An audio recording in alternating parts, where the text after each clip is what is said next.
Exposées depuis des années au musée du Quai Branly, ces œuvres d'art pourraient bien retourner en Afrique. Ces statues, mi-homme, mi-animal, ce trône, les portes du palais royal du Dahomey, un trésor national pour le Bénin et que le pays réclame aujourd'hui. 95% du patrimoine majeur de l'Afrique n'est plus sur le continent africain aujourd'hui. Il faut donc rééquilibrer les choses.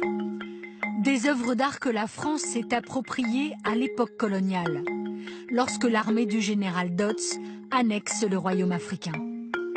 Il s'agit bien d'un butin de guerre, et pour la première fois, un président français souhaite qu'il soit rendu. Je veux que d'ici 5 ans, les conditions soient réunies pour des restitutions temporaires ou définitives du patrimoine africain en Afrique.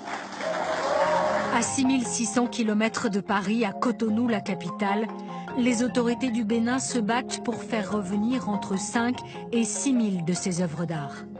Une trentaine de pièces issues de collections privées vient déjà d'être restituée à ce musée, ouvert il y a 2 ans. Ces bâtons de commandement appartenaient au royaume de leurs ancêtres. Les Béninois découvrent ce morceau de leur histoire. C'est une richesse dingue. C'est ma culture qui est partie sous plusieurs formes, mais revenue. C'est une joie. C'est comme l'enfant prodigue.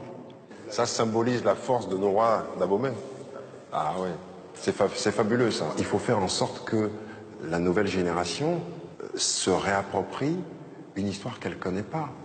Et vous ne pouvez vous les approprier qu'à travers ce type d'objet, parce que des gens vont vous expliquer à quoi ça symbolisait, à quoi ça servait.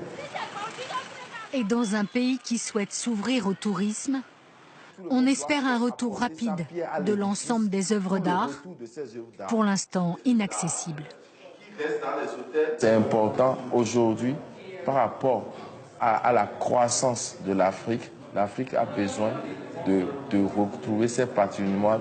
Mais rendre à l'Afrique son patrimoine, en France, la décision fait trembler de nombreux conservateurs et marchands d'art, inquiets pour l'avenir de ces œuvres. Je crois qu'aujourd'hui, il manque la structure. Il faut qu'un degré d'hygrométrie soit constant. Il faut avoir les objets dans des conservations sans parasites. Il faut avoir des gens qui sont capables de traiter les objets s'il y a un problème, de les nettoyer, de pouvoir les restaurer, de pouvoir les présenter, de pouvoir les mettre en scène. Et aujourd'hui, c'est quelque chose qui n'existe pas en Afrique. Des accusations récurrentes qui irritent les autorités du Bénin. Je voudrais que ce débat s'arrête et que l'on considère que les autorités béninoises sont responsables, que les autorités béninoises savent ce que c'est que la conservation d'un patrimoine culturel et que quand nous demandons la restitution de nos biens, nous créons les conditions pour que ces biens soient bien conservés. Et si le musée du Quai Branly devait rendre toutes les œuvres d'art pillées ou acquises dans des conditions douteuses, ce sont 10 à 20% de ces collections africaines qui devraient être restituées.